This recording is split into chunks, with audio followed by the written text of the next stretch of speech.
आज केईएम हॉस्पिटलसाठी अतिशय महत्त्वाचा दिवस 100वा वर्धापन दिन आणि अर्थातच केईएम हॉस्पिटल हे रुग्णांच्या किती महत्त्वाचं आहे कसं काही नको. मात्र आज असा महत्त्वाचा दिवस असताना आणि सर्व पक्षीयांना खरं तर इथे निमंत्रण असताना सर्व पक्षीयांनी एकाच मंचावर येणं टाळलंय का? कार्यक्रम झाल्यानंतर तुम्ही उपस्थित राहिला? नाही, मी खरं तर मी टाळतो हे स्पष्ट मान्य करतो.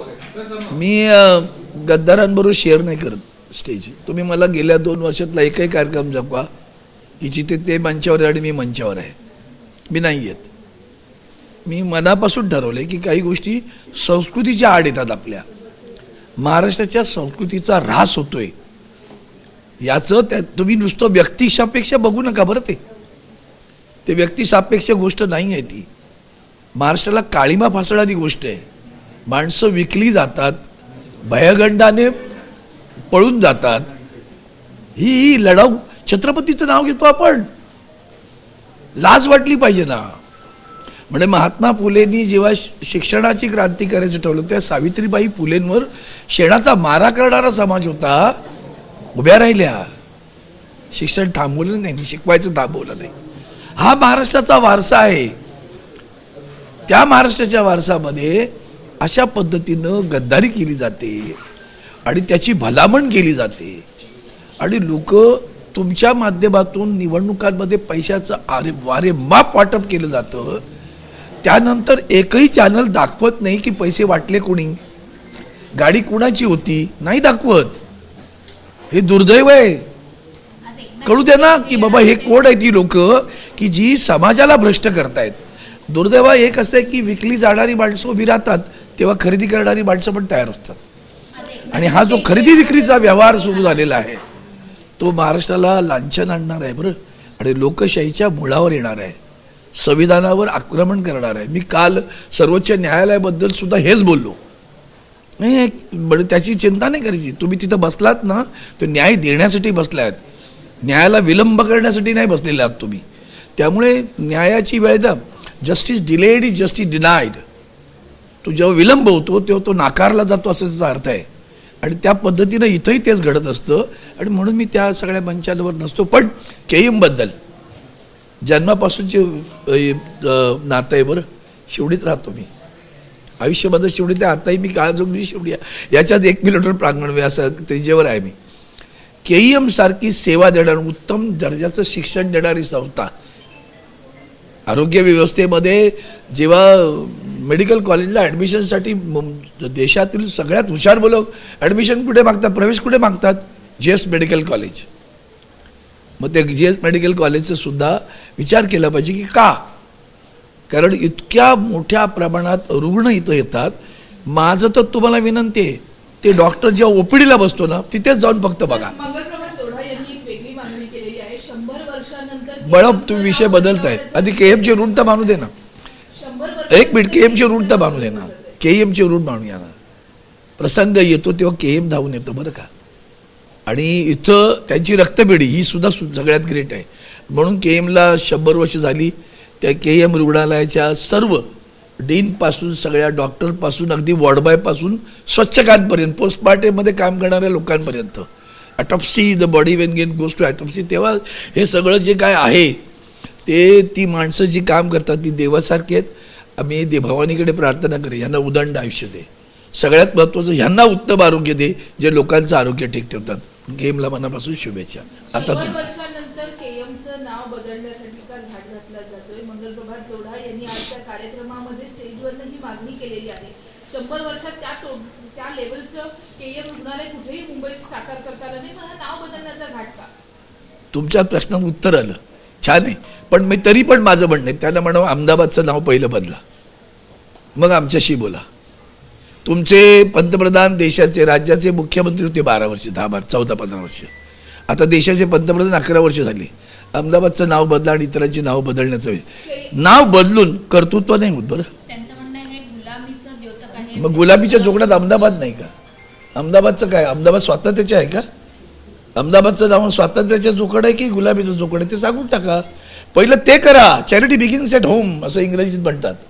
स्वतःपासून सुरुवात करा. So let us start there from Ahmedabad. तिथून सुरुवात करा ना. मग पुढचे प्रश्न येतील तेव्हा बोलू आम्ही. जाणीवपूर्वक केएमचं नाव काय साध्य करायचं असं तुम्हाला वाटतं? त्यांना सांगू का तुम्हाला, दुर्दैव म्हणून मग अशी मी थोडंसं बोललो, राजकीय थोडंसं आहे ते पण, की त्याच्यामध्ये आमचा महाराष्ट्र विकला जातो. तुम्ही बघा, मूलभूत निवडणुका म्हटले का काय पाहिजे होतं, तेव्हा ते बोलले का की पालिकेच्या निवडणुकीच्या पूर्वी म्हणाले का की आम्ही KEMचं रुग्णालयाचा विस्तार करू, त्याला अद्ययावत करू, अधिक आहे ते अधिक प्रभावी करू, अजून काहीतरी चांगलं करू, की खाजगी रुग्णालयाला समांतर जाईल. जसं आमच्या आदित्यजींनी शिक्षण क्षेत्रामध्ये मुंबई पब्लिक स्कूल आणून खाजगी CBSE, ICSE, IB या सगळ्या शिक्षण अभ्यासक्रमांना समांतर मोफत अभ्यासक्रम सुरू केला आणि मुलांचा दर्जा गरिबांना मोफत. तसंच इथं कुठेतरी त्याचा बोला ना, रुग्णालयाची औषधं मिळत नाही म्हणून आंदोलन करावी लागतात इथं, त्याचा पहिला सुधार करा ना. औषधांचा पुरवठा होत नाही, यांच्यामुळे नाही, तुमच्यामुळं. प्रशासक होतं ना, तरी सुद्धा औषधांचा पुरवठा होत नव्हता. तेव्हा आमचे नगरसेवक येऊन इथं हेच सगळी मंडळी, मी त्यांच्यासोबत केव्हा तरी असायचो मुंबईत असल्यानंतर, आंदोलन करत होती ना, ते पहिलं करा ना. KEMच्या डॉक्टरांना विचारा की तुम्हाला कशाची गरज आहे, मग काय हवंय त्याचा विचार करा तुम्ही. नुसतं एक्सरे मशीन आणि तेवढे MRची आहे का सोय आपल्याकडे, बघा बरं. करणार कंजस्टेड झालेलं आहे. तुम्ही असं कधी म्हणालात का की महात्मा गांधी हॉस्पिटलची जागा आम्ही KEMला देऊ, किंवा महात्मा गांधी हॉस्पिटलची जागा. आता मी टाटाबद्दल का बोललो तर टाटाला हाफकिन इन्स्टिट्यूटमधली जागा 5 एकर दिलेली आहे. आज KEMचा जो प्रेशर आहे ना प्रचंड आहे, कधी विचार केला का त्याचा? ते महात्मा गांधी रुग्णालयात ISIC संपलं, कर्मचारी नावाचा प्रकार राहिला, कारखाने बंद झाले, द्या ना. तिथं काही क्षेत्र हरवतील ना तुम्ही. आता तुम्ही कॅन्सरसाठी काय केलं, neck and head cancer speciality hospital काढलं, डॉकयार्डला काढलं ना, अहिल्याबाई होळकर. मग तसंच इथं काहीतरी वेगळेपणा करा आणि ती जागा त्यांना द्या. त्याच्यामुळे ते कधी बोलले का अशा विषयावर? त्याबद्दल नाही बोलत, सेवा सुधारण्याबद्दल आहे ना. नावं बदलणं म्हणजे काय, लोकांना नेहमी भ्रम निर्माण करणं, निवडणुकीमध्ये हिंदू मुस्लिम करत राहणं, मूळ मुद्द्यांना बगल देणं, याच्यामध्ये आयुष्यभर मास्टर लोक आहेत. त्यांचा धंदा आहे, धंदेवाईक लोक आहेत नाही. त्यांना फसवून कसा धंदा करायचा त्याचं त्यांना बाळकडू पाजलं जातं. आणि ते बाळकडू त्यांच्या रोमारोमात भिनलेलं आहे. ते जातीवाचक द्वेषवाचक बोलणं राहणं, याच्या पलीकडे काही करू शकत नाही ते लोक. साहेब, अचलपूरमध्ये भाजप आणि MIM एकत्र आलेले आहेत. यापूर्वी सुद्धा अशा पद्धतीचे प्रयोग झाले अकोल्यामध्ये, तेव्हा कारवाई केली असं सांगितलं गेलं होतं.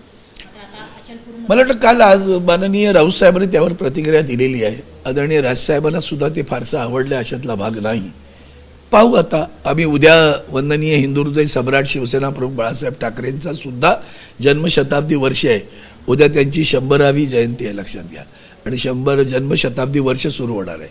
त्यामुळे काय योगायोग आहे मला माहिती नाही, तुमचं त्यांचं असं योगायोग आहे असं. अचलपूरच्या बाबतीत भाजप आणि MIM सोबत आलेला आहे. यापूर्वी अकोल्यात तसा प्रयोग झाला होता भाजपने, त्याच्यानंतर निर्लज्जम सदा सुखी सत्ता तुराम न भयम न लज्जम. ते सत्ता तूर आहेत, लक्षात ठेवा. त्यासाठी वाटेल ते करतील. सामदाम दंडभेद हे सगळी अगदी छोटे वाक्प्रचार झाले. सत्ता तुराम न भयम न लज्जम असं कोण असेल तर भारतीय जनता पार्टी आहे. कल्याण डोंबिवलीत जी काही युती झाली त्यावर नांदगावकर यांना प्रश्न विचारला असता नांदगावकर म्हणाले की असे प्रयोग होत असतात मुंबईतही. मला असं वाटतं याच्यावर फार चर्चा करून पुन्हा विषय भटकवण्याचा धंदा तुम्ही पण करू नये असं मला वाटतं. एक कुठेतरी अपवादात्मक दुर्घटना म्हणूया घडली असेल तर त्यातून पुरं काय फार मोठं घडतंय अशातला भाग नाही आहे. मूळ मुद्द्यावर या. तुम्हालाही सवय लागली पाहिजे मूळ मुद्द्यावर यायची, ती आलं पाहिजे. आज KEMचा 100वा जन्मशताब्दी वर्ष आहे बरं. फाउंडेशन त्यामुळे रुग्ण व्यवस्थेत काय फरक केला पाहिजे, आरोग्य व्यवस्थेमध्ये काय फरक केला पाहिजे, अतिशय चांगले डॉक्टर्स कसे मिळाले पाहिजे. पूर्वी KEMला माझ्या माहितीप्रमाणे काही डॉक्टर्स असे ज्याला आपण काय म्हणतो तुमच्याकडे येत होते ना, आता येत नाहीत, ते बंद झालं मला वाटतं. तर तसे येण्याची सुविधा परत सुरू केली पाहिजे. स्पेशालिस्ट डॉक्टर्स, ऑनररी डॉक्टर्स म्हणून येतात तर ते येण्याची पूर्वी प्रथा होती, ती अलीकडे बंद पडली आहे. तर ती सुद्धा सुरू करता येईल का, अधिक चांगली सेवा देता येईल का असा विचार केला पाहिजे. मला जागेचीच अडचण सारखी भासत राहते. एवढ्या जागेत ते कसं काय काय करणार आणि किती उंच बांधत बसणार. म्हणून मी महात्मा गांधी हॉस्पिटलचं सांगितलं की महात्मा गांधी हॉस्पिटलची जागा KEM रुग्णालयाच्यासाठी द्यावी. टाटासाठी सुद्धा मी मागणी केली होती. पुन्हा ते काहीतरी तांत्रिक बाबी काढत बसतात. अशा अनेक तांत्रिक बाबी मुमकिन आहे म्हणता ना तुम्ही, मग हे मुमकिन पण करा ना. तर हे मुमकिन असेल तर करा, केलं पाहिजे. सध्या मंत्रालयामध्ये महापौर आरक्षण पदाची सोडत निघते आहे आणि सोडत जाहीर व्हायला सुरुवात झाली. कल्याण डोंबिवलीला एसटी आरक्षण जाहीर झालंय. ठाण्यात हे काय दिसतंय? एससी आणि लातूर महापालिकेमध्ये सुद्धा एससी. मुंबईची अद्यापही प्रतीक्षा आहे. चर्चा अशी होती की जुनं चक्र मोडीत काढून नव्याने चक्र सुरू करावं, कारण एसटी आरक्षण येण्याची जास्त शक्यता आहे. तर महापौर आरक्षण पद हे कशा पद्धतीने घोषित होण्याची शक्यता आहे? मला वाटतं एकंदरीत सत्ता समीकरण परंपरा बदलण्याची गरज काय आहे मला कळते. पहिलं काय गरज भासते, यांच्या गरजा सुद्धा सत्तेच्या दृष्टिकोन ठेवून केल्या जातात. त्या गरजा असतात, काय बदललं पाहिजे, काय केलं पाहिजे. उद्धवजींनी वॉर्डची संख्या वाढवण्याचा विचार केला होता, लोकसंख्या बळकता तुम्ही नाही करू दिलात. लोकसभेची संख्या वाढवायचं मात्र नक्की ठरलेलं आहे. मग महापालिकेची का नाही वाढवायला दिली, का अधिक जागा नको. मुंबई महापालिकेतलं क्षेत्र पाहता लोकसंख्या इतकी भयानक झालेली आता 2-2.5 कोटीच्या घरात झाली. त्यांचे प्रतिनिधी त्या प्रमाणात असायला हवेत, असा विचार का येत नाही, हाही प्रश्न आहे. ओके, धन्यवाद. पडूया काय तुम्ही लगेच हा प्रतीक्षा आहे फक्त. रवर येतोय ना, सगळे येत आहेत ना.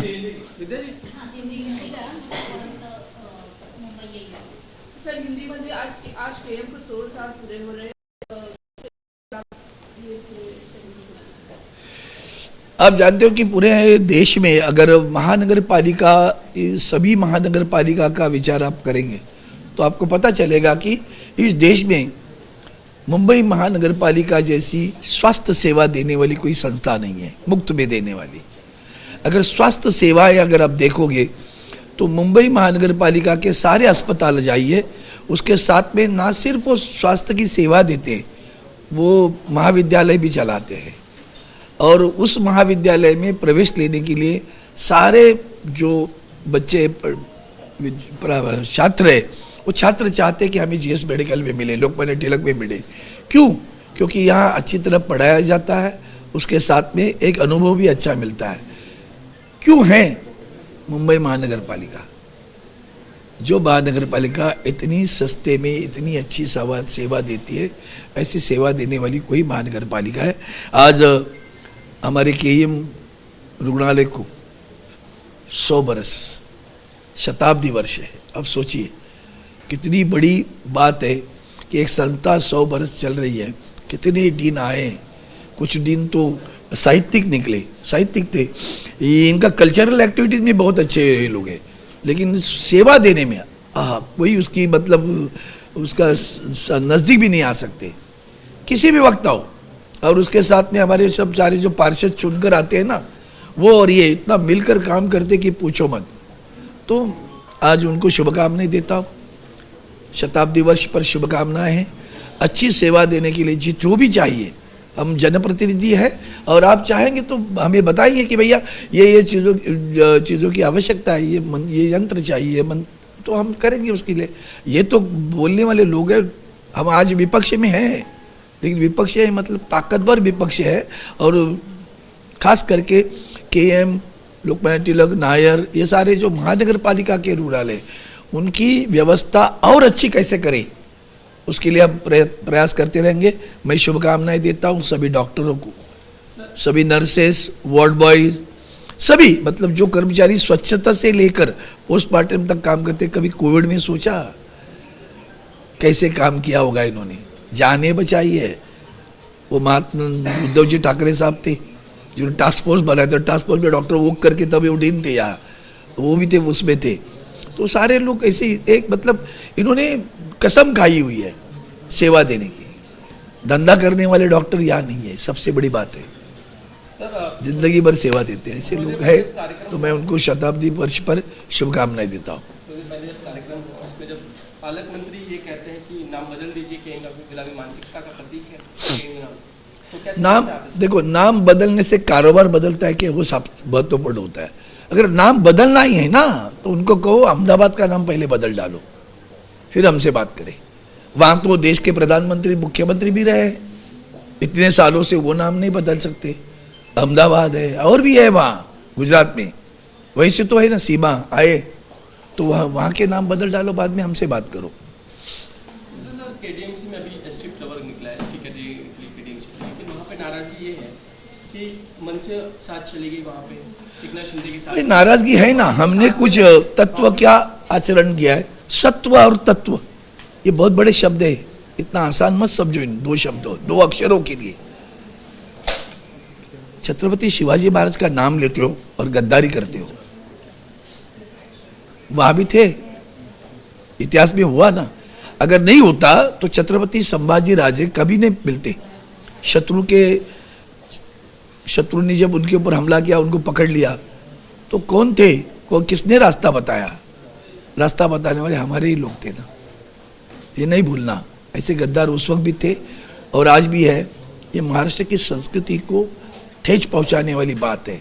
सबसे बड़ी बात, अगर जनतंत्र की बात करें तो आज संविधान को ठेस पहुंच रही है। जबकि हम चाहते हैं कि न्यायालय उसके ऊपर ध्यान दे, लेकिन देश की सारी संस्थाएं, वो न्यायालय हो, ईडी हो, सीबीआई हो, इनकम टैक्स हो, सारी संस्थाएं भ्रष्ट हुई है। न किसी में ताकत है कि सत्य को लेकर खड़े करे।